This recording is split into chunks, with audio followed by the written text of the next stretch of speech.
जय हिंद दोस्तों, मैं ध्रुव कुमार आप सभी का अच्छी हुआ में स्वागत करता हूं। आज हम लोग इस वीडियो में पीटी 365 का जो इकोनॉमी है उसका कंप्लीट इकोनॉमी देखेंगे, वो भी किसके फॉर्म में, एमसीक्यू के फॉर्म में, जो आपके यूपीएससी एग्जाम 2024 के लिए बहुत ही ज्यादा ये आपके यूजफुल होने वाला है। ये साथ में जो पूरा होगा एमसीक्यू होगा, इंग्लिश और हिंदी दोनों फॉर्म में होगा। एक्सप्लेनेशन भी इंग्लिश और हिंदी दोनों रूप में होगा इसमें। ये जो आप मैगजीन देख रहे हो, पीटी 365 यूपीएससी के लिए बेस्ट मैगजीन मानी जाती है। ठीक है, तो चलिए स्टार्ट करते हैं। बात करें यहाँ पे फर्स्ट क्वेश्चन आपके सामने है। द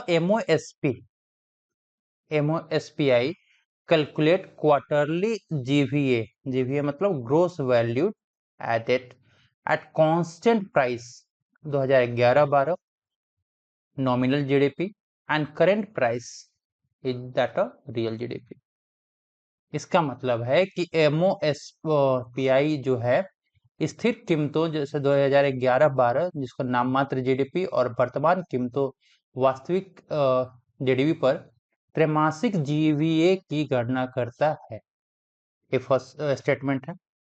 सेकेंड स्टेटमेंट आपका कथन दिया हुआ है कि जो GDP deflator is the ratio, ये रेशियो होता है किसका, नॉमिनल जीडीपी का और रियल जीडीपी का। ठीक है, तो जीडीपी डिफ्लेटर नाममात्र जीडीपी और वास्तविक जीडीपी का क्या है, अनुपात है। ये दूसरा स्टेटमेंट है आपके सामने।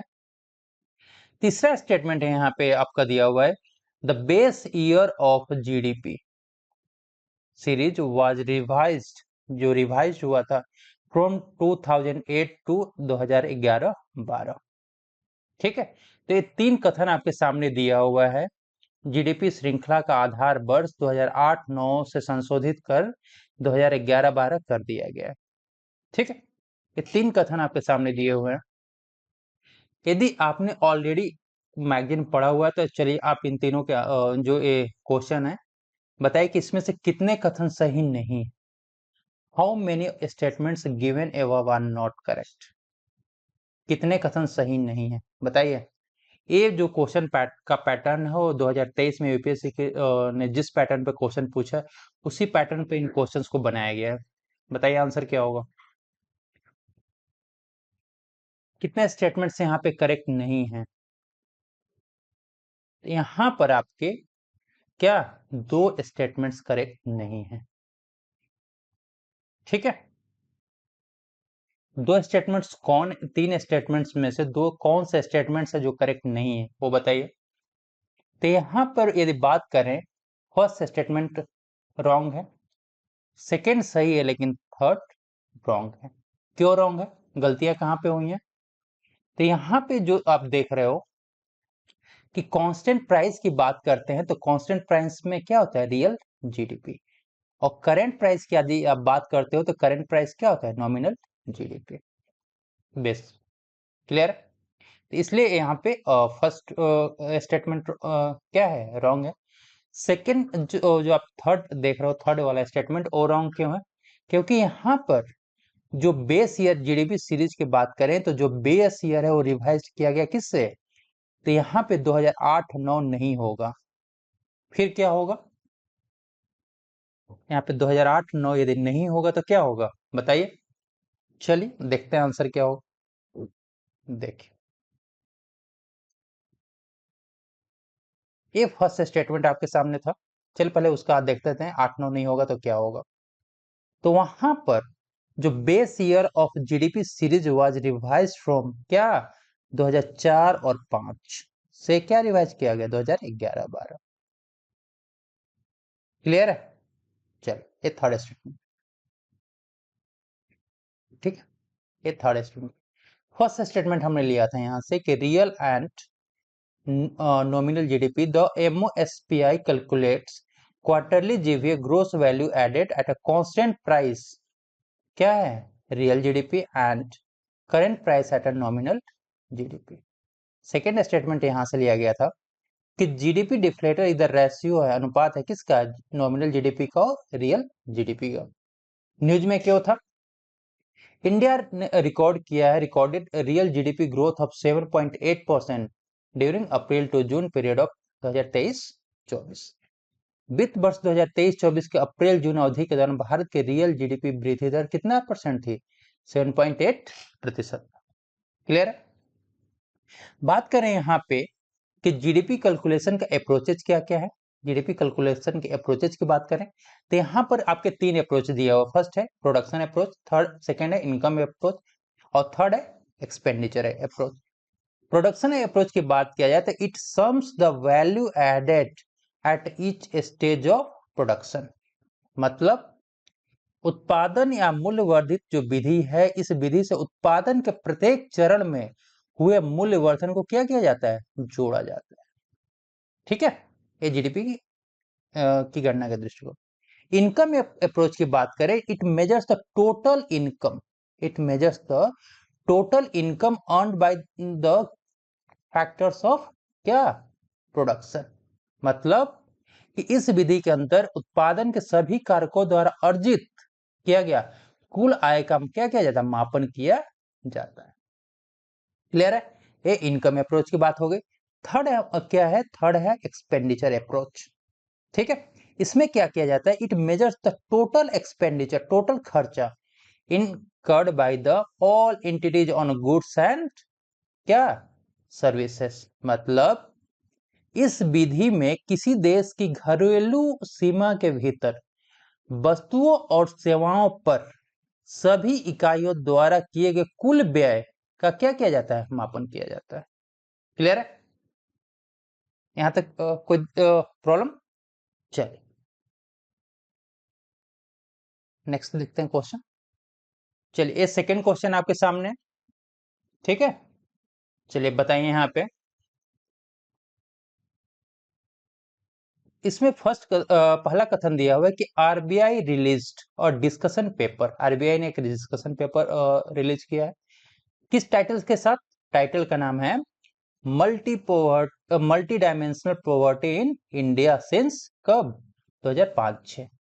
The paper use national MPI for the estimating multi dimensional poverty. मतलब आरबीआई ने 2005-6 से भारत में बहुआयामी गरीबी नाम से शीर्षक से एक चर्चा पत्र जारी किया है। यह पेपर बहुआयामी गरीबी का आकलन करने के लिए राष्ट्रीय एमपीआई का क्या उपयोग करती है? क्या कर पहला स्टेटमेंट है, पहला कथन है। दूसरा कथन यहाँ पे दिया हुआ है कि steep decline in poverty head count ratio. मतलब क्या हुआ है कि भारी गिरावट हुआ है, स्टीप डिक्लाइन हुआ है। किसमें? पॉवर्टी हेड काउंट रेशियो में कितना? 19.17 से 19.17% इन 2013 सॉरी 13-14 टू 11.23% इन 22-23। गरीबी कुल अनुपात में भारी गिरावट हुआ है कब? 2013-14 में कितना? 19.17 से लेकर के 22-23 में 11.23 तक। क्लियर है? ये दूसरा कथन दिया हुआ।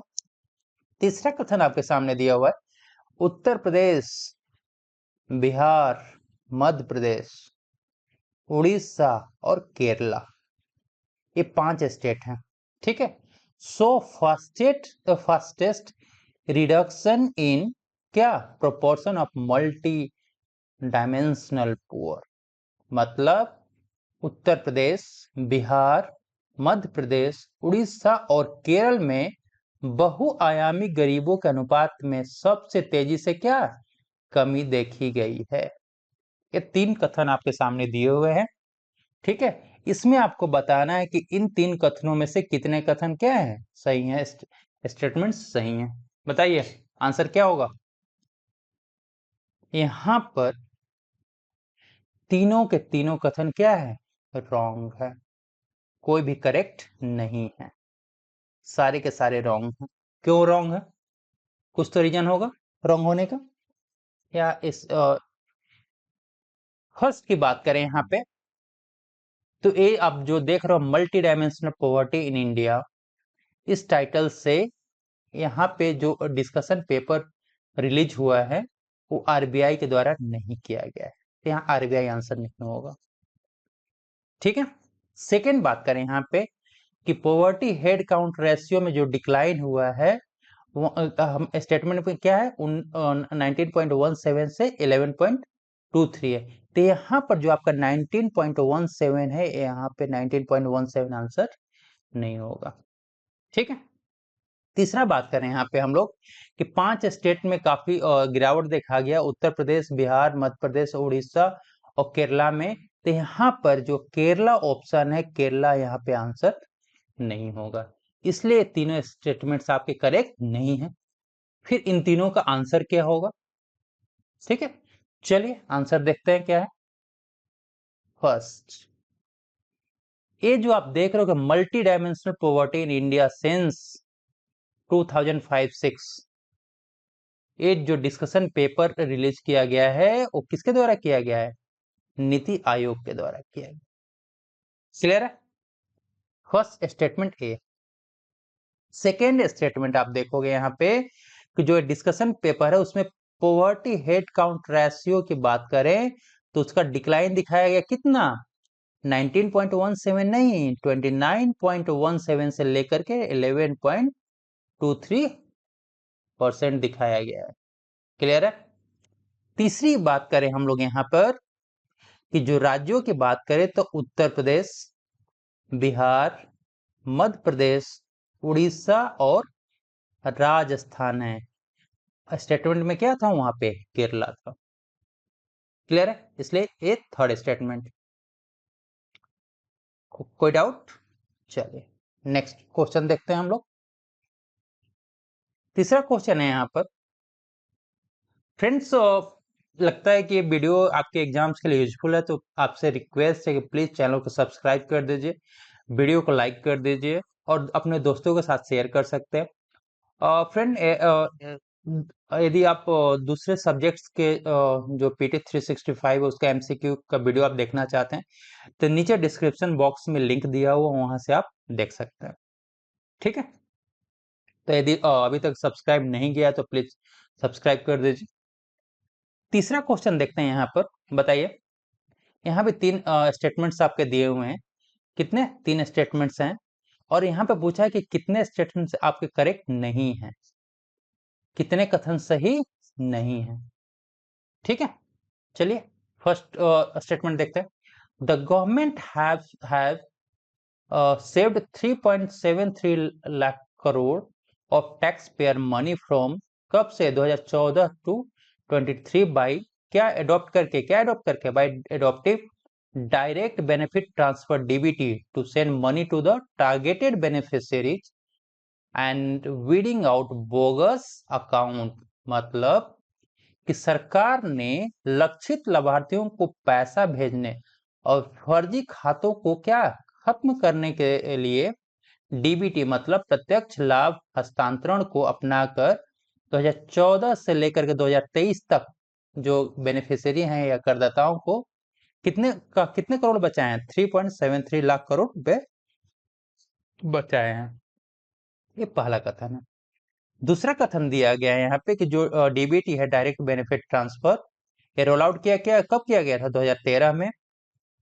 और उसके बाद कंट्री मतलब कुछ डिस्ट्रिक्ट्स में किया गया था और फुली इंप्लीमेंट किया गया था अक्रॉस कंट्री कब? 2014 में।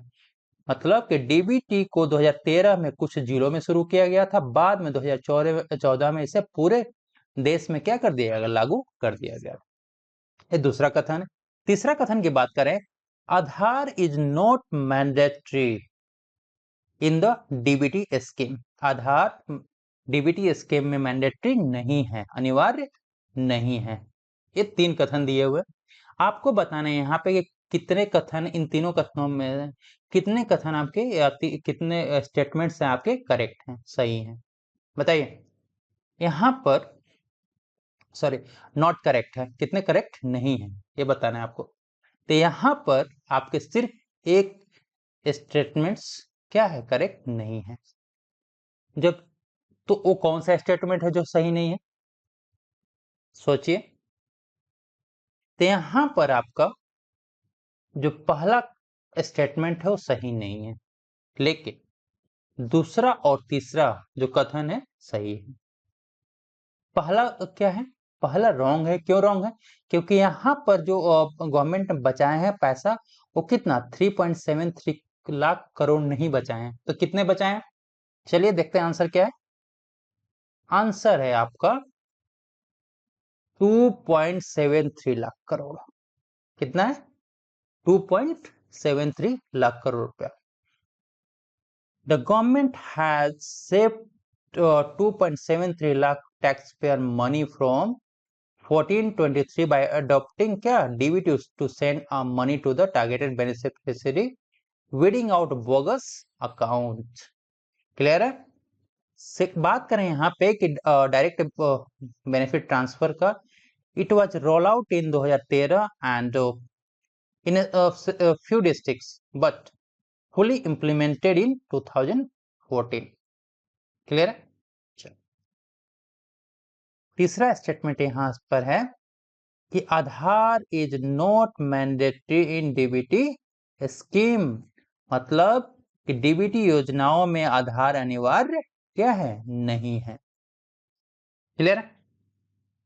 बात करें यहाँ पे कि नोडल एजेंसी का, तो डीबीटी मिशन उससे संबंधित मामलों को मंत्रिमंडल सचिवालय में सचिव के अधीन क्या रखा गया है, और लोगों का धन का भुगतान लोक वित्त प्रबंधन प्रणाली पीएफएमएस के माध्यम से क्या किया जाता है। तो ये भी क्वेश्चन कभी कभी पूछा जा सकता है कि जो डीबीटी में जो फंड का ट्रांसफर होता है वो किस माध्यम से किया जाता है, तो उस माध्यम का नाम है PFMS.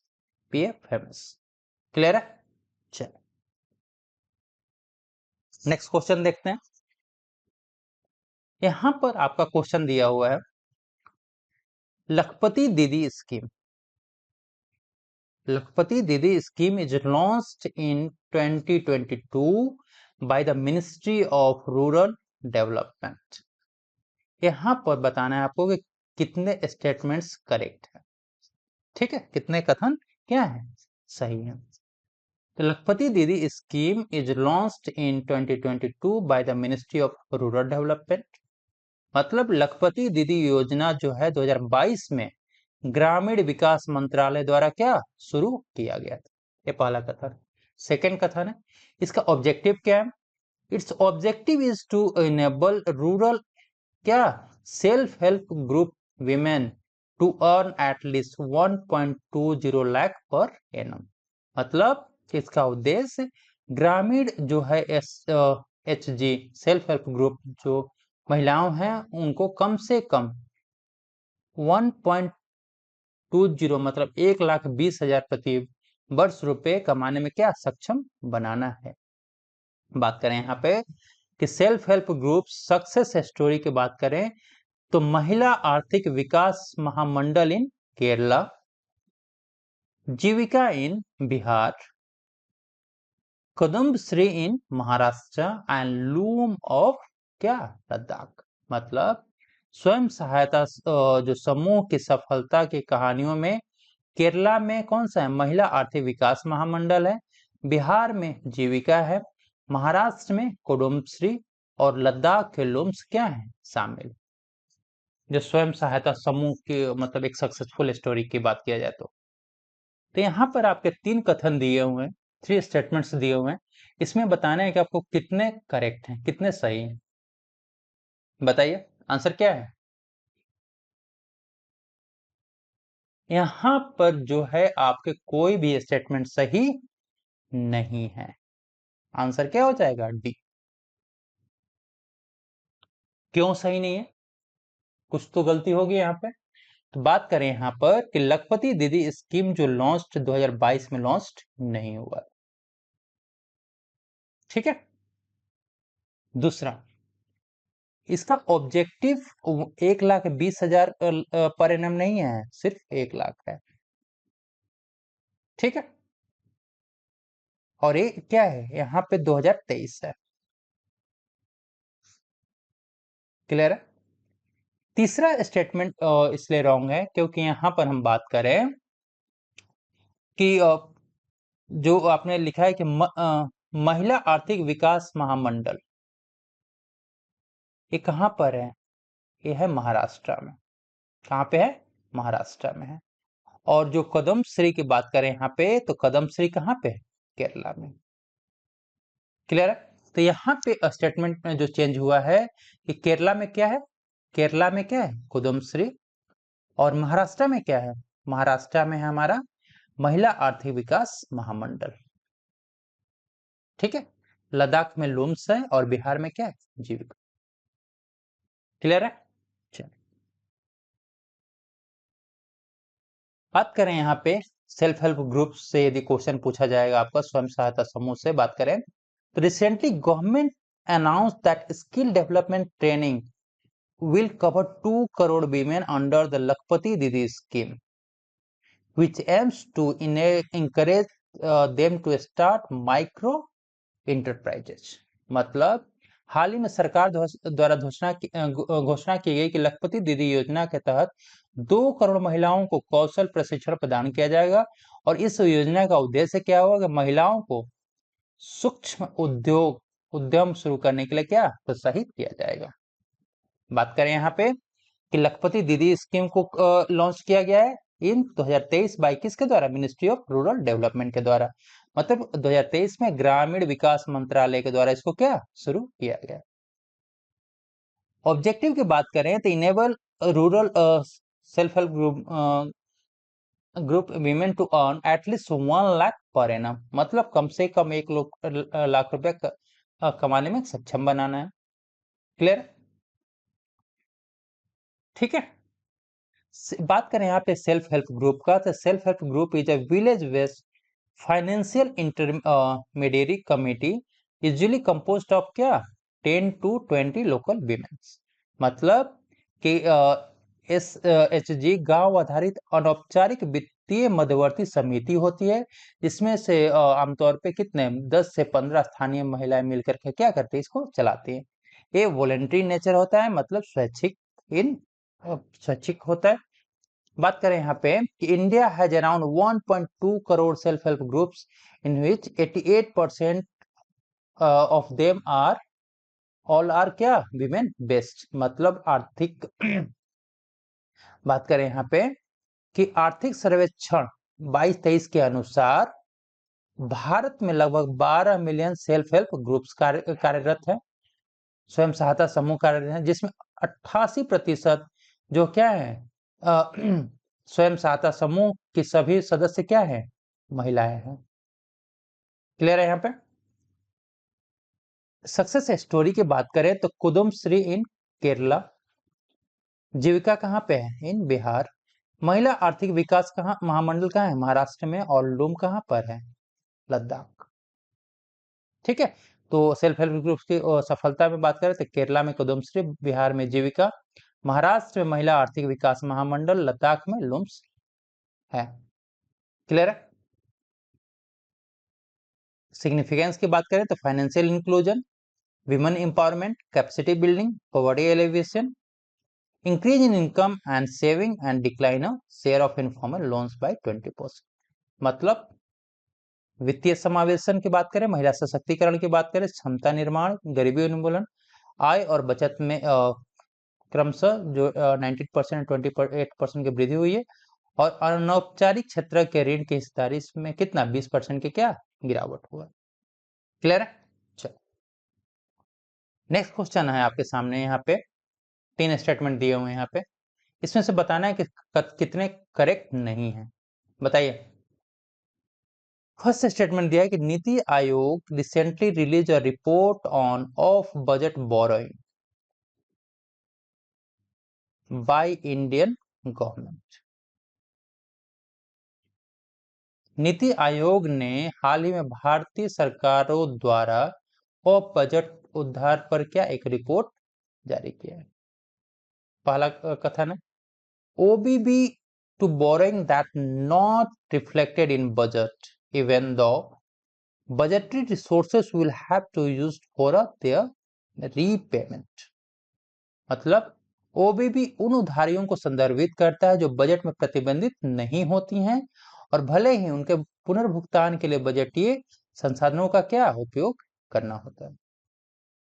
OBB are taken not by the government directly but by another public institution on its direction। मतलब OBB सीधे सरकार द्वारा नहीं बल्कि उसके गवर्नमेंट के निर्देश पर किसी अन्य सार्वजनिक संस्थानों द्वारा क्या लिया जा सकता है, लिया जाता है।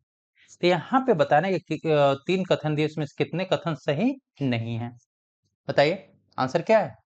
आंसर होगा आपका यहाँ पर आपके सिर्फ एक कथन सही नहीं है। वो कौन सा कथन है जो सही नहीं है?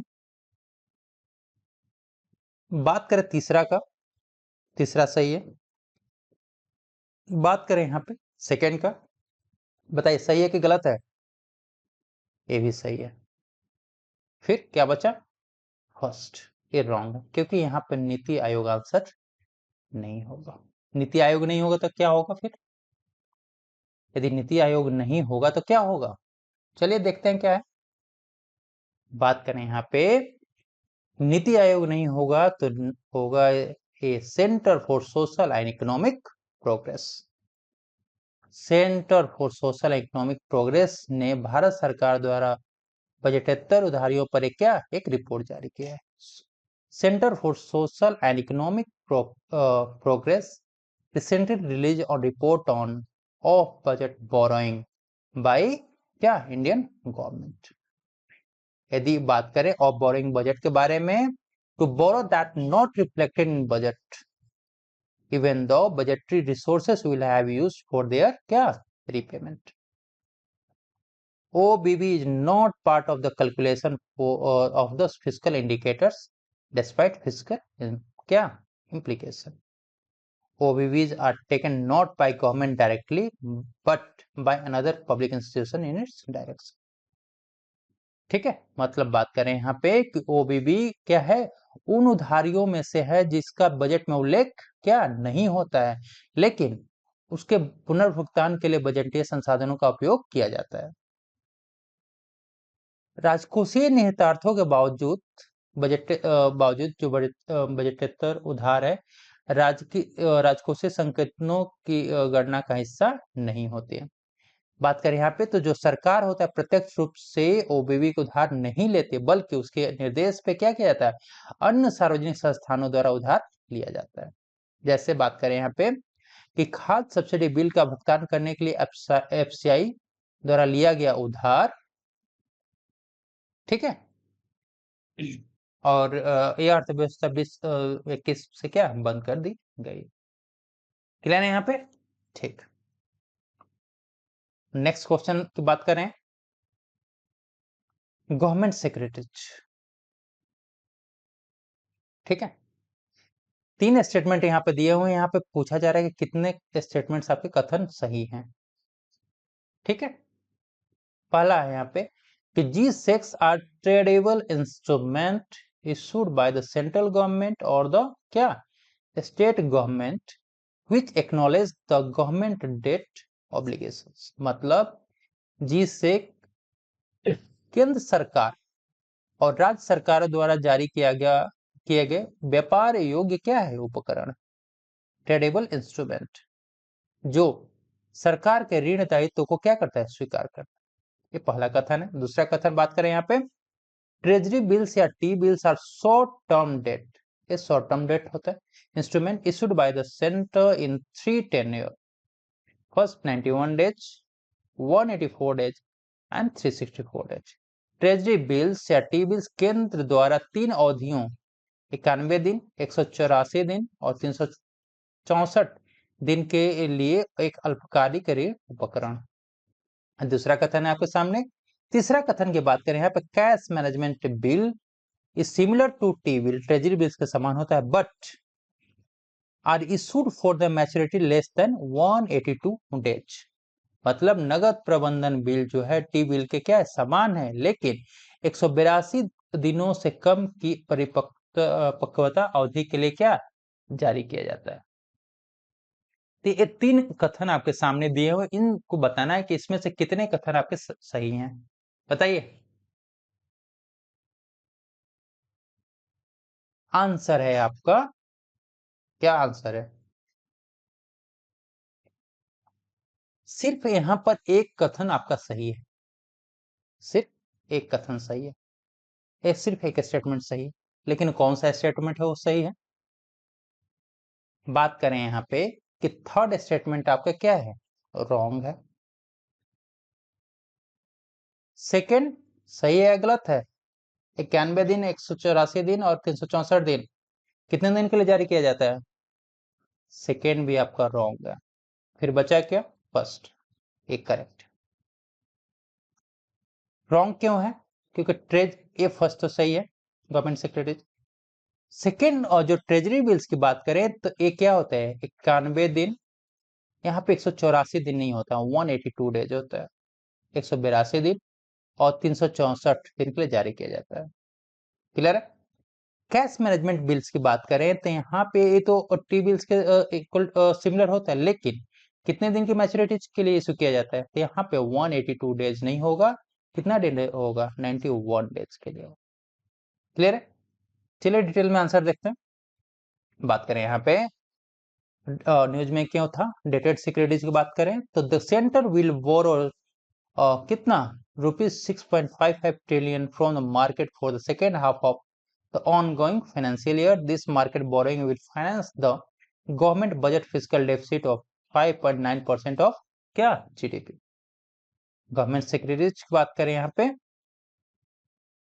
government securities are tradable instrument issued by the central government or state government which acknowledge the government debt obligation। मतलब जिससे केंद्र और राज्य सरकारों द्वारा जारी किया जाने वाला क्या है, एक व्यापार योग्य लिखित ट्रेडेबल इंस्ट्रूमेंट है, और ये सरकार के ऋण दायित्वों का से क्या है, जुड़ा हुआ है।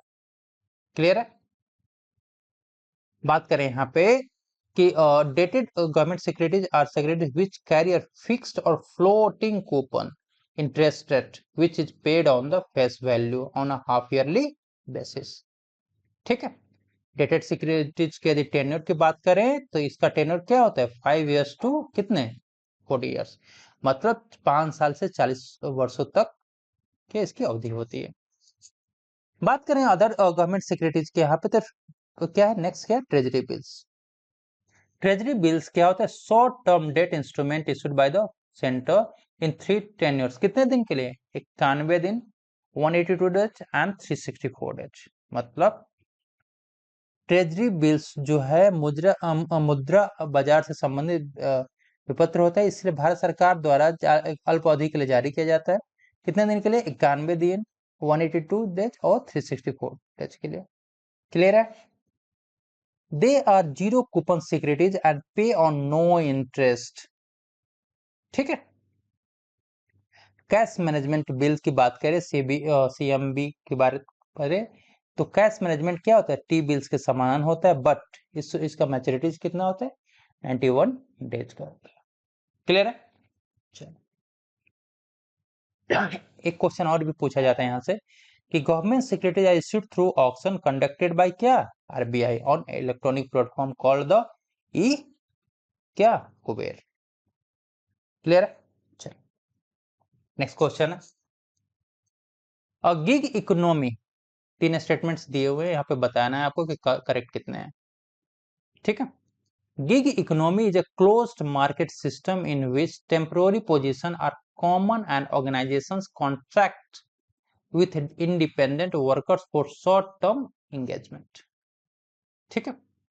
सेकेंड मतलब की बात करें, गिग इकोनॉमी क्या है, कि बंद बाजार प्रणाली है जिसमें अस्थायी पद क्या सामान्य होते हैं और संगठन अल्पकालिक कार्यों के लिए स्वतंत्र श्रमिकों के साथ अनुबंध करती है, कॉन्ट्रैक्ट साइन कर। Gig workers are those engaged in livelihood outside the traditional employer-employee arrangement। मतलब गिग श्रमिक वे लोग हैं जो पारंपरिक नियोक्ता और कर्मचारी व्यवस्था के बाहर आजीविका में क्या लगे हुए हैं। तीसरा बात है, platform gig workers are those workers which is based on क्या, ऑनलाइन सॉफ्टवेयर और एप्स और digital platform such as food aggregator platform like Zomato, Swiggy, Ola and others. Platform gig workers वे हैं जिनका काम ऑनलाइन सॉफ्टवेयर, एप्स और डिजिटल प्लेटफॉर्म जैसे जैसे बात करें food aggregator platform Zomato, Swiggy, Ola, अन्य पर क्या है, आधारित। यहाँ पर आपके कितने कथन सही हैं? तो यहाँ पर आपके क्या है, 2 कथन सही हैं। ठीक है, और 2 कथन कौन कौन से हैं? बात करें यहाँ पे सेकेंड और क्या, फर्स्ट और थर्ड। थर्ड सही है, लेकिन फर्स्ट रॉन्ग है। क्यों रॉन्ग है? क्योंकि गिग इकोनॉमी क्या है, क्लोज्ड मार्केट नहीं है। यहाँ पर क्लोज्ड नहीं, क्या, free market, free market system. Clear है?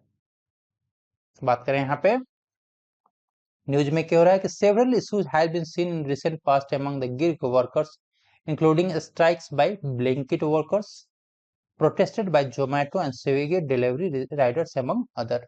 हाल ही के दिनों में गिग श्रमिकों से जुड़े कुछ मामले सामने हैं, जिसमें ब्लिंकिट कंपनी के जो श्रमिकों के द्वारा हड़ताल, जोमेटो और स्विगी डिलीवरी राइडर्स के द्वारा क्या विरोध प्रदर्शन क्या है, शामिल है। Gig economy is a free market system in which temporary positions are common and organization contracted independent workers on for क्या short term क्या engagement। गिग अर्थव्यवस्था एक मुक्त व्यापार मुक्त बाजार प्रणाली है, जिसमें रोजगार सामान्य और अस्थायी होता है, और इसके अंतर्गत जो संगठन अल्पकालिक नियुक्तियों के लिए क्या मुक्त श्रमिकों के साथ क्या करते हैं, कॉन्ट्रैक्ट करते हैं। क्लियर है? चलो, प्लेटफॉर्म गिग वर्कर्स के बारे में बात करें, do work on online software apps और digital platform such as Zomato Swiggy Ola and. Next question आपके सामने है, क्या है बताइए। MIFOR is a domestic interest rate benchmark presently published by Financial Benchmark Private India Private Limited FPIL। MIFOR एक घरेलू बाजार दर बेंचमार्क है जो वर्तमान financial benchmark India private limited द्वारा क्या प्रकाशित किया जाता है, पहला कथन है। दूसरा कथन है कि LIBOR is a global benchmark interest rate at which major global banks lend to one another in international interbank market for a क्या long term loans। मतलब लेबर एक क्या वैश्विक बेंचमार्क ब्याज दर है जिस पर प्रमुख वैश्विक जो बैंक है लंबी अवधि के लिए ऋण के लिए अंतरराष्ट्रीय जो बैंक बाजार में एक दूसरे को क्या उधार देते हैं।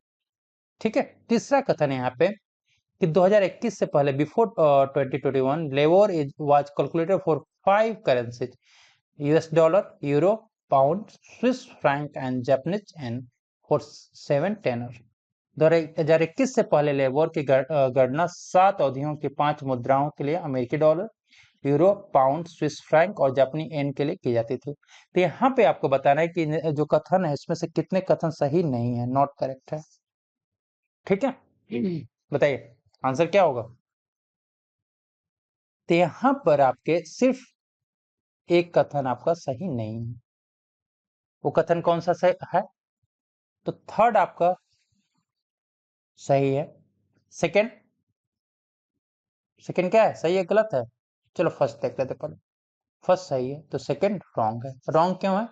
क्योंकि यहां पर लाइबोर में लॉन्ग टर्म लोन नहीं होता, क्या short term, short term loan होता है। क्लियर? एक्सप्लेनेशन की बात करें यहाँ पे कि न्यूज में क्या था, transition from London interbank offered rate LIBOR. RBI has issued an advisory to banks and other RBI regulated entities asking them to take a step to ensure a complete transition away from the London interbank offered rate LIBOR। ठीक है, यहाँ पे जो हमारा short term था, बात करें यहाँ पे जो MIFOR is a domestic interest rate benchmark presently published by the क्या financial benchmark India private limited. Clear है? ठीक। सेकेंड था हमारा LIBOR is a global benchmark interest rate at which major global banks lend to one another, मतलब एक दूसरे से क्या उधार लेते रहे, कितने टाइम के लिए, for a short term loans, long term loans के लिए नहीं होता। क्लियर? चलो नेक्स्ट क्वेश्चन देखते हैं यहाँ पे। Currency valuation refers to the process of determining the relative worth or value of one currency in terms of another। मतलब मुद्रा मूल्यांकन से तात्पर्य है कि एक मुद्रा के सापेक्ष मूल्य और मूल्य को दूसरी मुद्रा के संदर्भ में निर्धारित करने की क्या एक प्रक्रिया है। Most common method to value currency through क्या एक्सचेंज रेट्स। मुद्रा का मूल्यांकन करने का सबसे आम तरीका क्या है, विनिमय दरों के माध्यम से किया जाता है। An overvalued currency can contribute to lower inflation by reducing the cost of imported goods and services and vice versa. अधिक मूल्य वाली मुद्रा आयातित वस्तुओं और सेवाओं की लागत को कम करके मुद्रास्फीति को कम करने में योगदान कर सकती है। इसका क्या रिवर्स हो सकता है। तो यहाँ पे 3 कथन दिए हुए, इसमें से कितने सही हैं बताइए। तो यहाँ पे तीनों के तीनों कथन क्या है, सही, ऑल 3 आर करेक्ट। ठीक है, यहाँ पे बात करें exchange rate management in India. News में क्या था, Indian rupee valuation against currency of major trading partners are searched to near 2-year high on the central bank intervention and elevated domestic inflation। भारतीय रुपए का सापेक्ष मूल्य या वैल्यूएशन बात करें, भारत के प्रमुख व्यापारिक साझेदार देशों की मुद्राओं की तुलना में लगभग 2 साल के उच्चतम स्तर पर पहुंच गया। केंद्रीय बैंक के हस्तक्षेप और घरेलू मुद्रास्फीति के अधिक होने के कारण ऐसा क्या हुआ है। ठीक है, करेंसी वैल्यूएशन की बात करें तो it refers the process of determining in the relative worth और value of one currency in terms of other. मतलब कि एक मुद्रा के किसी अन्य मुद्रा के सापेक्ष कीमत या मूल्यों के निर्धारण की क्या है यह एक प्रक्रिया है। ठीक है, चलो और नेक्स्ट क्वेश्चन देखते हैं। यहाँ पे भी आपके कथन 3 दिए हुए हैं, इसमें पूछा गया कितने कथन क्या है आपके सही हैं। ठीक है, कितने कथन क्या है सही है। फर्स्ट कथन दिया हुआ है यहाँ पे, IMF is the only global forum for setting rules of क्या इंटरनेशनल ट्रेड। मतलब IMF अंतरराष्ट्रीय व्यापार के नियम तय करने का एकमात्र क्या है वैश्विक मंच है। सेकंड क्वेश्चन है स्टेटमेंट है कि Marrakesh agreement that establish the WTO was signed in 1994 at the conclusion of the Uruguay round of a multilateral trade negotiation। WTO की स्थापना करने वाले मार्राकेश समझौते पर 1994 में बहुपक्षीय व्यापार वार्ता के उरुग्वे दौर के समापन पर क्या हस्ताक्षर किए गए थे। WTO is the successor to the क्या गैट, मतलब general agreement on tariffs and trade, a group found in 1948।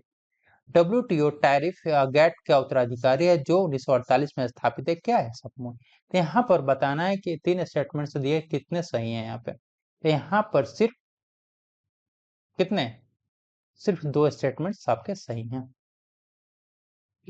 कौन से 2 स्टेटमेंट हैं, सेकेंड और थर्ड सही है। फर्स्ट रॉन्ग क्यों, क्योंकि यहाँ पे IMF नहीं होगा। IMF नहीं होगा क्या होगा बताइए, आंसर है WTO। बात करें यहाँ पे WTO the only global forum for setting rules of international trade. WTO अंतरराष्ट्रीय व्यापार के लिए नियम बनाने का क्या है एकमात्र क्या है वैश्विक मंच। नेक्स्ट क्वेश्चन देखते हैं यहाँ पे, चलिए बताइए क्या है। फर्स्ट कथन दिया हुआ है, यहाँ पे 3 कथन दिया हुआ है, यहाँ पे तीनों में पूछा कि करेक्ट कौन सा है। IMF recently released an annual report, Migration and Development Brief, that leveraging diaspora finances for private capital mobilization। मतलब IMF ने हाल ही में एक वार्षिक रिपोर्ट किस नाम से जारी किया है, प्रवासन और विकास संक्षिप्त निजी पूंजी जुड़ाने के लिए प्रवासी वित्त का लाभ उठाना जारी किया है। ठीक है, ये पहला कथन है। दूसरा कथन है यहाँ पे कि जो global remittances flow are estimated $760 billion in 2023, increase by 3% from 2022। 2023 में वैश्विक जो ग्लोबल रेमिटेंसेस फ्लो है, वैश्विक प्रेषण प्रभाव है, वो कितना प्रवाह है जो है कितना रहा है $760 बिलियन रहा है, जो 22-23 से कितना परसेंट 3% बढ़ा है। ये दूसरा कथन है। तीसरा कथन है यहाँ पे कि वर्ल्ड बैंक ग्रुप के द्वारा रिपोर्ट्स पब्लिश की जाती हैं। वो रिपोर्ट्स कौन कौन से, डूइंग बिजनेस रिपोर्ट, सेकेंड है ग्लोबल इकोनॉमिक प्रोस्पेक्ट, थर्ड है global finance development report, fourth है कम्युनिटी मार्केट आउटलुक, फिफ्थ है poverty and shared prosperity and world development report. एक वर्ल्ड बैंक के द्वारा रिपोर्ट जारी की जाती है। वर्ल्ड बैंक के समूह के प्रमुख प्रकाशन बात करते हैं डूइंग बिजनेस, वैश्विक आर्थिक संभावना, वैश्विक वित्तीय विकास रिपोर्ट, कम्युनिटी बाजार आउटलुक, गरीबी और साझा समृद्धि और विश्व विकास रिपोर्ट है। इसमें से कितने आपके कथन सही हैं ये बताइए। यहाँ पर आपके सिर्फ एक कथन सही है, सिर्फ क्या एक कथन सही है। वो कौन सा कथन है जो सही है बताइए। यहाँ पर ये जो आप देख रहे हो माइग्रेशन एंड डेवलपमेंट ब्रीफ, ये जो एनुअल रिपोर्ट है वो किसके द्वारा, आईएमएफ के द्वारा जारी नहीं किया गया। कौन जारी किया फिर, वर्ल्ड बैंक के द्वारा जारी किया गया। तो पहला क्या है, wrong.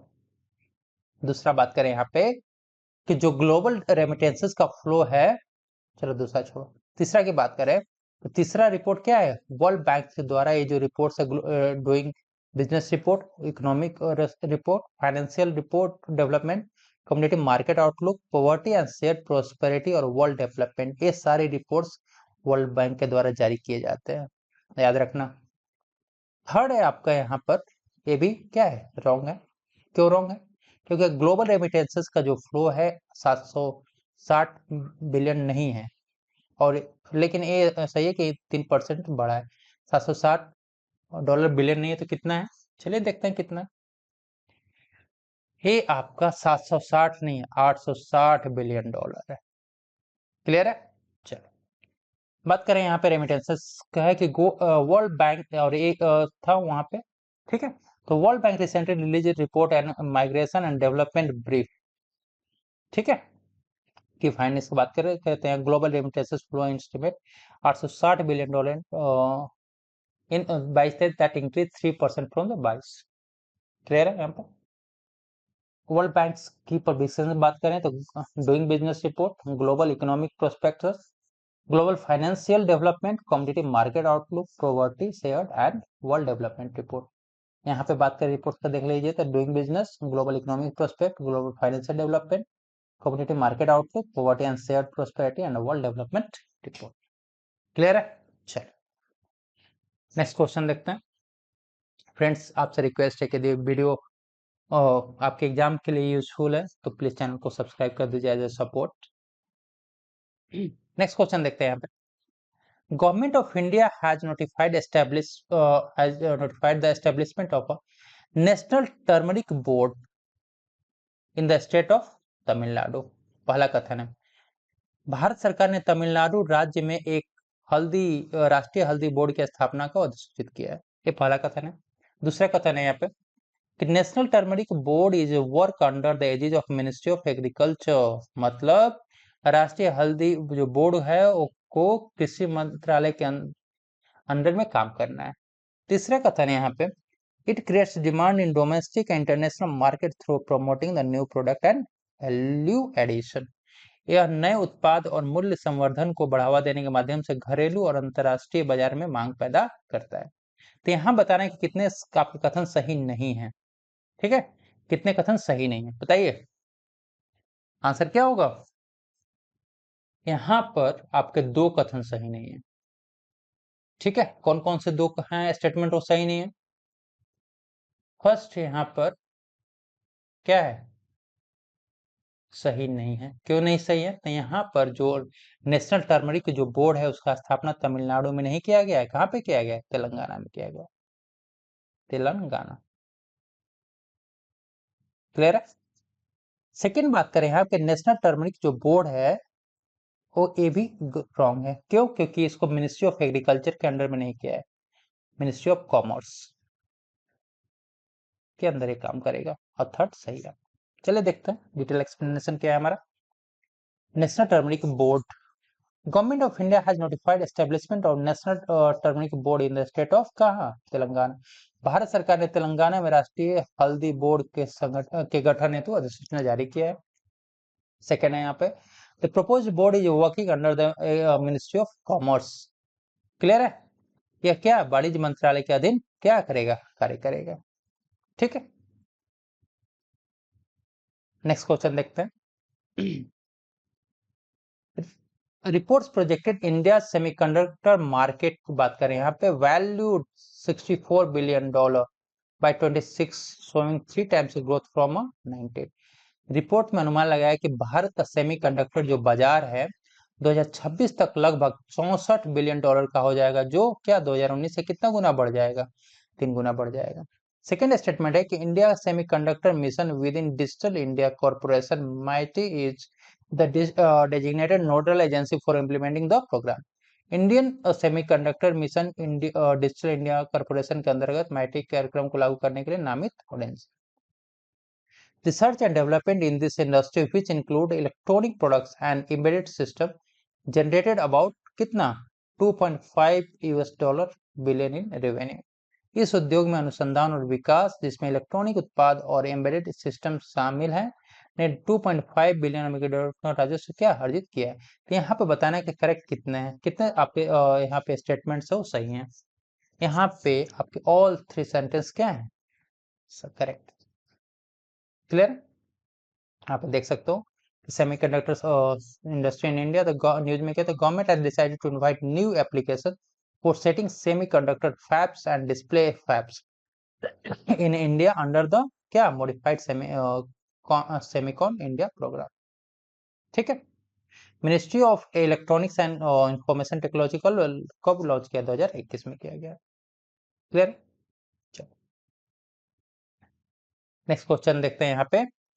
Leeds launched by the Ministry of Commerce and Industry on the lines of Logistic Performance Index of the WTO in 2018।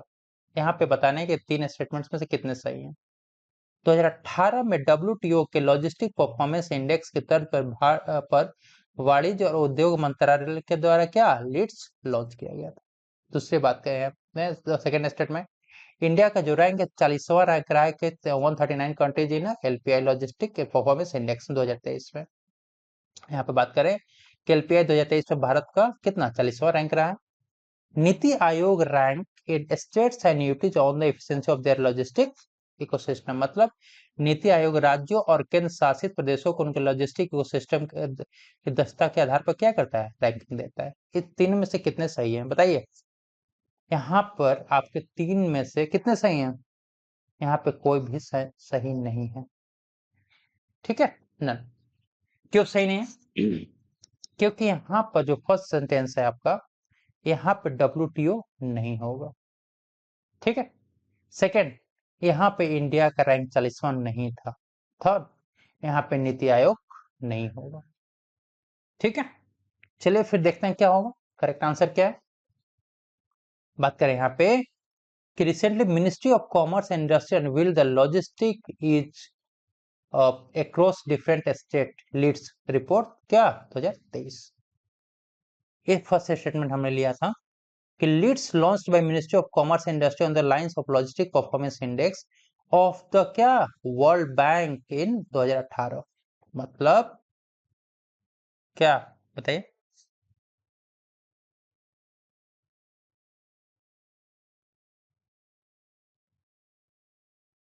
सितंबर 2022 में जारी की गई थी, जो आपका रिपोर्ट देख रहे हो नेशनल। अच्छा, ठीक है,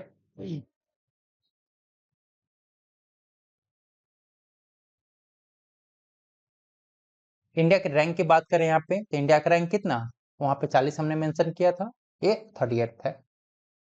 क्लियर, वहां पर नीति आयोग जो था वो नीति आयोग आंसर नहीं होगा, तो क्या होगा LEADS ranks state and UT on the efficiency of their logistic क्या को सिस्टम। क्लियर है, चलो नेक्स्ट क्वेश्चन देखते हैं यहाँ पे क्या आंसर होगा बताइए। ये 3 आपके स्टेटमेंट दिए हैं, इसमें कथन कितने कथन सही है बताने आपको। फर्स्ट है यहाँ पे RBI has recently launched NCMC रुपए क्या प्रीपेड का। पहला कथन है आरबीआई ने हाल ही में एनसीएमसी रुपए प्रीपेड कार्ड को क्या लॉन्च किया, जारी किया। NCMC launched in 2021 is also known as one nation one card for transport mobility. 2021 में लॉन्च किए गए एनसीएमसी परिवहन गतिशीलता के लिए वन नेशन वन कार्ड के रूप में क्या जाना जाता है। तीसरा है these are chip based bank issued card on debit credit and prepaid card product platform. ये चिप आधारित डेबिट क्रेडिट और प्रीपेड कार्ड उत्पाद प्लेटफॉर्म पर बैंक द्वारा जारी किया गया क्या कार्ड। बताइए इन तीन में से कितने आपके कथन सही हैं। तो यहाँ पर सिर्फ दो कथन आपके सही हैं, सिर्फ एक कथन है सही है, सॉरी सिर्फ एक कथन सही है। वो कथन कौन सा है? फर्स्ट यहाँ पे आरबीआई नहीं होगा, क्या होगा? एसबीआई होगा। सेकेंड यहाँ पे क्या 2021 नहीं होगा, ये थर्ड सही है। मतलब ये दो स्टेटमेंट आपके रॉन्ग है। बताइए नेशनल कॉमन मोबिलिटी कार्ड बात करें, एनसीएमसी की बात करें तो state bank of India recently launch था एनसीएमसी रुपए कार्ड। तब भारतीय स्टेट बैंक के द्वारा जारी किया गया और एनसीएमसी को लॉन्च कब किया गया था? 2019 में। और उसको क्या कहा जाता है? वन नेशन वन कार्ड कहा जाता है। क्लियर है? और ये क्या chip based bank issued card है, किस पे? डेबिट क्रेडिट और प्रीपेड कार्ड प्रोडक्ट पे। नेक्स्ट क्वेश्चन है यहाँ पे आप देख रहे हो Indian railway is the world's fourth largest railway network after US, China and Russia, with the entire track of covering route length of more than 67,000 kilometre. भारतीय जो रेलवे है अमेरिका, चीन और रूस के बाद दुनिया का चौथा सबसे बड़ा रेलवे नेटवर्क है, जिसका पूरा ट्रैक कितना है? 67,000 किलोमीटर से अधिक है। दूसरा बात करें कि कैग के रिपोर्ट के अनुसार 69% ऑफ द रेलवे एक्सीडेंट्स 2018 से 21 के बीच were caused to a derailment। मतलब कैग के रिपोर्ट के अनुसार 2018 से 21 के बीच में 69% रेलवे दुर्घटना पटरी से उतरने के कारण हुई है। तीसरा बात करें यहाँ पे लिंक हॉफमैन बॉस कोचेज जो हैं considered as a far safer than the older integral coach factory ICF coaches. Linke Hofmann जो कोच पुराने जो इंटीग्रल कोच फैक्ट्री के कोचों के तुलना में क्या अधिक सुरक्षित माने जाते थे। यहाँ पे बताना है कि कितने आपके कथन क्या है सही है। तो यहाँ पर आपके तीनों के तीनों कथन क्या है सही है।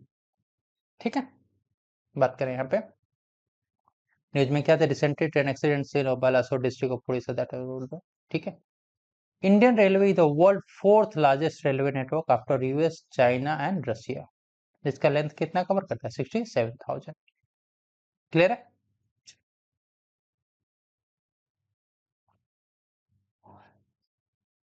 यहाँ पे सेकेंड स्टेटमेंट जो था कि according to CAG 69% of railway accidents 2018 से कैसे बिकॉज ऑफ क्या री सॉरी डीरेलमेंट के कारण। क्लियर है? नेक्स्ट क्वेश्चन देखते हैं। यहाँ पे भी तीन कथन दिए हुए, इसमें पूछा जा रहा है कि कितने कथन आपके सही नहीं है। ठीक है, कितने आपके स्टेटमेंट सब करेक्ट नहीं है। ठीक है, फर्स्ट स्टेटमेंट है कि major ports are under the direct administrative control of a central government fall in the concurrent list in the seventh schedule of the constitution। जो प्रमुख बंदरगाह है मेजर पोर्ट्स है केंद्र सरकार के सीधे प्रशासनिक नियंत्रण में आते हैं और संविधान की 7वीं अनुसूची में समवर्ती सूची में आते हैं। ये पहला कथन है। दूसरा कथन है कि minor ports are fall under the jurisdiction of respective state maritime board and fall in the क्या यूनियन लिस्ट। छोटे जो बंदरगाह है राज्य समुद्री बोर्ड के अधिकतर अधिकार क्षेत्र में आते हैं और संघ सूची में आते हैं। There are 12 government owned major ports, जिसमें से 6 क्या है ईस्ट कोस्ट में एंड 6 है ना वेस्ट कोस्ट। यहाँ पर 12 सरकारी स्वामित्व वाले प्रमुख बंदरगाह हैं, जो 6 पूर्वी तट पर और 6 पश्चिमी तट पर। तो यहाँ बताना है कि तीन कथन दिए, उसमें से कितने कथन आपके सही नहीं है। ठीक है, यहाँ पर आपके दो कथन सही नहीं है। कौन कौन से वो कथन सही है? कौन कौन से कथन है जो सही नहीं है? फर्स्ट बात करें यहाँ पे तो थर्ड सही है आपका, फर्स्ट और सेकंड रॉन्ग है। क्यों क्यों रॉन्ग है? क्योंकि जो मेजर पोर्ट्स हैं, मेजर पोर्ट्स वो क्या किसके अंडर में आते हैं? वो आते हैं यूनियन लिस्ट के अंदर में आते हैं। और माइनर जो पोर्ट्स हैं वो किसके अंडर में आते हैं? कंकरेंट लिस्ट के अंदर में। ठीक है, चलो देखते हैं यहाँ पे recently department related parliamentary standing committee on transport tourism and culture presented the 352nd report on the functioning of major ports in the country. Ports की बात करें तो दो कैटेगराइज किया गया है यहाँ पे. Major ports are come under the direct administration control over the क्या central government. Major ports central government में आते हैं और किस लिस्ट में आते हैं? 7th शेड्यूल के यूनियन लिस्ट में आते हैं. माइनर पोर्ट्स की बात करें तो रेस्पेक्टिव स्टेट के अंडर में आते हैं और किस में आते हैं? कंकरेंट लिस्ट में आते हैं. और गवर्नमेंट ऑन मेजर पोर्ट्स की बात करें तो टोटल गवर्नमेंट 12 हैं, जिसमें से 6 क्या है ईस्ट कोस्ट में और 6 क्या है वेस्ट कोस्ट में. क्लियर है? चल नेक्स्ट देखते हैं. यहाँ पे 3 आपके सामने कथन दिए हुए, जिसमें बताना है कि करेक्ट कितने हैं, सही कितने हैं. Insurance Regulatory and Development Authority IRDAI is working introduce a plan term बीमा ट्रिनिटी. भारतीय बीमा विनियामक विकास प्राधिकरण बीमा ट्रिनिटी नामक एक योजना शुरू करने पर क्या काम कर रहा है? बीमा ट्रिनिटी में क्या क्या इंक्लूड किया है? 3 कंपोनेंट्स लाइक बीमा सुगम, बीमा विस्तार और बीमा वाहक. बीमा ट्रिनिटी में क्या क्या शामिल किया गया? बीमा सुगम, बीमा विस्तार और बीमा वाहक. दूसरा कथन है. तीसरा कथन है कि in India insurance density has increased $11.1 in 2001 to $91 in क्या 2021. भारत में बीमा जो घनत्व है $11.1 से बढ़कर कितना हो गया? $91 हो गया. कब? 2001 से लेकर के 2021. ठीक है. तो यहाँ पर आपको बताना है कि कितने कथन सही हैं. अब यहाँ पे सब तीनों के तीनों कथन क्या है आपके सही. इंश्योरेंस बात करें यहाँ पे IRDAI के insurance regulatory development authority working to introduce है क्या बीमा ट्रिनिटी. बीमा ट्रिनिटी 3 कंपोनेंट्स क्या क्या? बीमा सुगम, बीमा विस्तार और बीमा वाहक. क्लियर है? नेक्स्ट क्वेश्चन आपके सामने ये रहा. Insurance security bonds. Insurance security bonds is 3 party contracted by which one party the surety guarantee the performance or obligations of a second party, the principal, and the third party the obligor. बीमा जमानत bond एक 3 पक्षीय अनुबंध है जिसके द्वारा एक पक्ष क्या है? जमानत करता, दूसरा पक्ष क्या है? प्रिंसिपल के, और तीसरा पक्ष क्या? उपक्रेता को गारंटी देता है. It is a act security arrangement for infrastructure projects and insulate the contractor as well as the क्या principal. मतलब यह बुनियादी ढांचा परियोजनाओं के लिए सुरक्षा व्यवस्था के रूप में क्या करता है? कार्य करता है. इसमें ठेकेदार के साथ साथ प्रिंसिपल को भी क्या सुरक्षा प्रदान करता है. Insurance security bonds allowed by the क्या insurance regulatory and development authority. कब? In 2022 has been brought replacement of bank guarantees. अप्रैल 2022 में बीमा नियामक विकास प्राधिकरण द्वारा अनुमत बीमा जमानत बॉन्ड को बैंक गारंटी के प्रतिस्थापन के रूप में लाया गया. यहाँ पर बताना है कि कितने आपके कथन सही नहीं. यहाँ पे कितने कथन सही नहीं. यहाँ पे आंसर क्या हो जाएगा? नन. नन, क्योंकि ऑल 3 कथन आपके क्या हैं? सही है. ठीक है. नेक्स्ट क्वेश्चन देखते हैं हम. चलिए इसका देखते हैं कि IRDA has relaxed norms of surety bonds to expand the surety insurance market by increasing the availability of such product. IRDA ने जमानती बॉन्ड्स के मानदंडों में ढील प्रदान की है और इसका उद्देश्य क्या? उत्पादकता की उपलब्धता बढ़ाकर जमानती बीमा बाजार का क्या विस्तार करना है. Insurance surety bonds क्या 3 party contract by which one party the surety guarantees for the performance and obligations of a second party principal or to a third party obligor. यह त्रिपक्षीय अनुबंधक जिसमें एक पक्ष जमानत करता, दूसरे पक्ष प्रिंसिपल के प्रदर्शन या दायित्व के आधार पर तीसरे पक्ष को क्या गारंटी देता. क्लियर है? चलो नेक्स्ट क्वेश्चन देखते हैं. यहाँ पर the union ministry of power has directed the Central Electricity Regulatory Commission to initiate the process of market coupling. Market coupling word जो है of a power exchange in order to have a uniform price across multiple exchanges. मतलब केंद्रीय विद्युत मंत्रालय ने केंद्रीय विद्युत नियामक आयोग को कई एक्सचेंजों में समान कीमतें रखने के लिए बिजली एक्सचेंजों के बाजार युग्मन मतलब मार्केट कपलिंग की प्रक्रिया को शुरू करने का क्या निर्देश दिया है. Market coupling refer to the forming of a single power trading entity owned by the क्या गवर्नमेंट। मार्केट कपलिंग का तात्पर्य है कि सरकार के स्वामित्व वाली एकल पावर ट्रेडिंग इकाई का गठन किया जाए। One nation one grid one frequency one price framework by implementing the market based economic dispatch MBED mechanism। बाजार आधारित आर्थिक प्रेषण तंत्र को लागू करके एक राष्ट्र एक ग्रिड एक आवृत्ति और एक मूल्य ढांचा क्या बनाया जाए।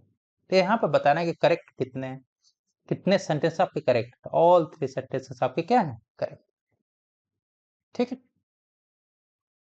मार्केट कपलिंग का देखें तो union ministry of power has directed the central electricity regulation to initiate the process of market coupling of power exchange to in order to have uniform price, मतलब एक समान प्राइस रखने के लिए across the multiple exchanges.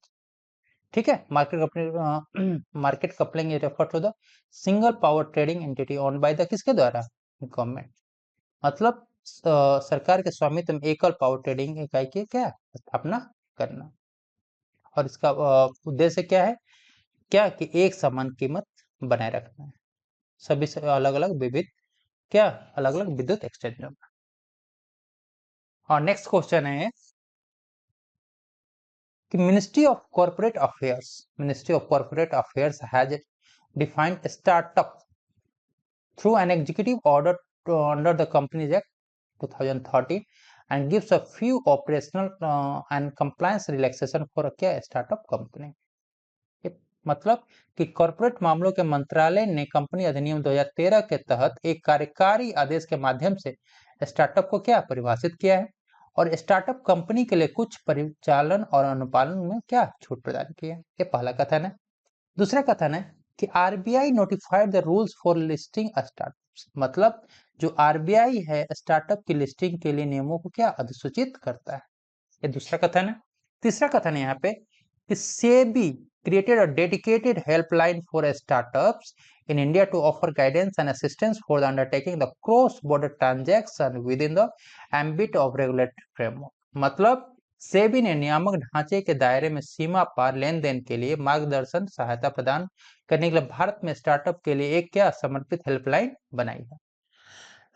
Sir तो यहाँ पर आपके कितने स्टेटमेंट्स करेक्ट, सॉरी सही नहीं है, नॉट करेक्ट। बताइए बताइए आंसर क्या होगा। आंसर है आपका यहाँ पे करेक्ट कितने नहीं है, तो यहाँ पर आपके 2 सेंटेंसेस करेक्ट नहीं है। वो कौन कौन से सेंटेंसेस हैं जो करेक्ट नहीं है। तो यहाँ पर जो फर्स्ट है वो सही है कि गलत है, फर्स्ट आपका करेक्ट, लेकिन सेकेंड और थर्ड रॉन्ग है। क्यों, क्योंकि यहाँ पे जो आरबीआई है वो आरबीआई क्या कहता है, creates a dedicated helpline. RBI के द्वारा एक हेल्पलाइन क्रिएट किया जाता है और सेबी के द्वारा जो रूल्स है वो क्या नोटिफाई किए जाते हैं फॉर स्टार्टअप। क्लियर है। बात करें यहाँ पे कि parliament standing committee on commerce recently release a report ecosystem of startups to benefit the India. Clear है। स्टार्टअप्स के बारे में बात करें कि रेगुलेशन, तो ministry of corporate affairs has defined क्या startup through an executive order under the companies act 2013 can gives few operational compliance relaxation for startup.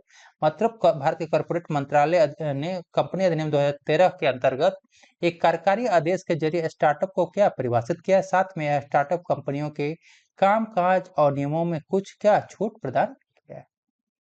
बात करें यहाँ पे कि सेबी मतलब security exchange board of India notified the rules for क्या listing startups, मतलब कि सेबी भारतीय स्टार्टअप की लिस्टिंग के लिए नियमों को क्या करता है अधिसूचित करता है। ये सेकंड कथन है। तीसरा कथन है यहाँ पे कि RBI creates a dedicated helpline for startups in India to offer guidance and assistance for undertaking the cross border transaction with the ambit of क्या रेगुलेटरी फ्रेमवर्क।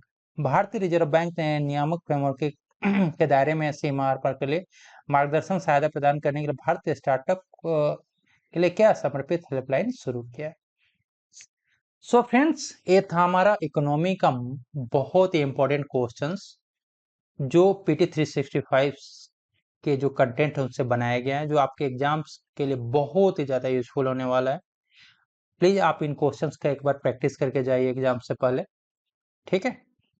सो बाकी अदर सब्जेक्ट्स के पीटी 365 का आप एमसीक्यू का वीडियो देखना चाहते हैं तो नीचे डिस्क्रिप्शन बॉक्स में लिंक दिया हुआ है, वहाँ से आप देख सकते हैं। फ्रेंड्स, यदि लगता है कि वीडियो आपके एग्जाम्स के लिए यूजफुल है तो प्लीज़ रिक्वेस्ट है कि प्लीज़ चैनल को सब्सक्राइब कर दीजिए, लाइक कर दीजिए और अपने दोस्तों के साथ शेयर कर दीजिए। जल्द मिलते हैं नेक्स्ट वीडियो में। Thank you.